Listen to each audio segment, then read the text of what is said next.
Ever feel like your brain is a sieve? Like after reading the news, Yeah. you can't remember anything. I think we all have those days. Yeah, well, Yeah. today's deep dive is going to be a story that you're going to want to pay attention to. Oh, really? It's alarming. It's fascinating. Yeah. It's about gym locker theft, Okay.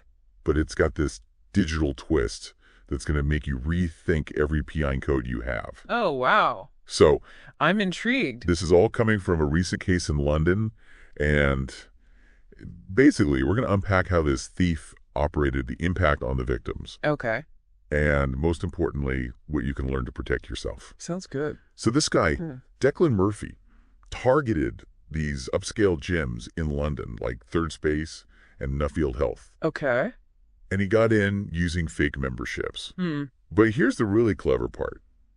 He'd watch people enter their locker codes Uh-huh. and basically just bet that they would use the same PIN for their phones and bank cards. Well, that's pretty lazy. What's lazy? It's Yeah, like a yeah. shortcut. But yeah. It's a shortcut that you just It's a dangerous shortcut. really shouldn't take. No. Yeah. And sadly, he was right. He was able to get 500 pounds from one man and tried to withdraw thousands more, even use stolen cards at cash machines. Oh, wow. Yeah. So it really highlights that cognitive bias that we all have, which is, we want things to be easy. Yeah. We prioritize convenience over security, and our brains love efficiency. We create those shortcuts. Yeah, absolutely. Yeah. Yeah. But how did he actually get into those accounts? Well, that's a good question, and it's an interesting part of the story. So he actually went a step further. Okay. He would damage the victim's phone, What?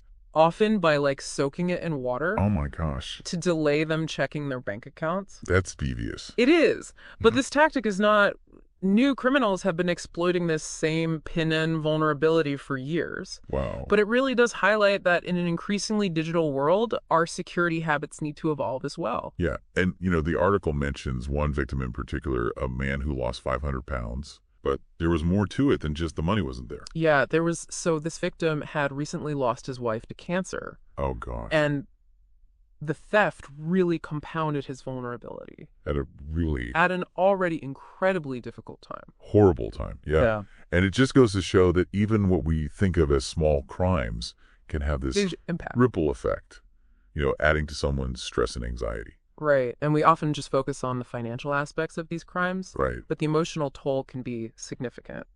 So we've talked about the crime. We've talked about the victims. Let's talk about the perpetrator. Okay. What can you tell us about Declan Murphy? Well, he was 35 years old and 15,000 pounds in debt. Okay. So it seems like financial desperation was his main motivator. Yeah. And it's unfortunately a story we hear all too often. Yeah. And it's a reminder that financial stress can really lead people down dangerous paths.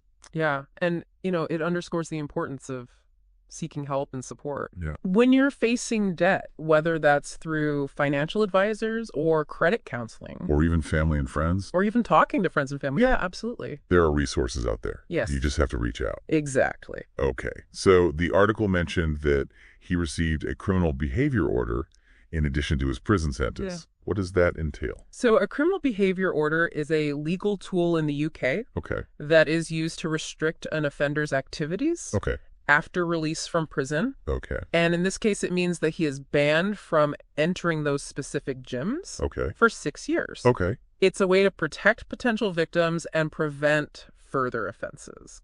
So what can our listeners learn from all of this? What's the takeaway? The takeaway here is pretty clear. Don't use the same PIN for everything. Right. It might seem convenient, Right. but as this case shows, it's a huge risk. Yeah. Think about it. ATMs, shops, work, security systems, online accounts. Right. Using different pins for each one adds a really vital layer of protection. And what else can we do to stay safe? Well, being mindful of your surroundings is key, Right. especially in public places. Shield your PIN when you're entering it, and just be wary of anyone lingering nearby. Mm-hmm. If you see anything suspicious, report it to staff immediately. Yeah. And don't leave your valuables unattended, No, absolutely not. especially not in plain sight. Yeah. And what about in our digital lives? Any tips there?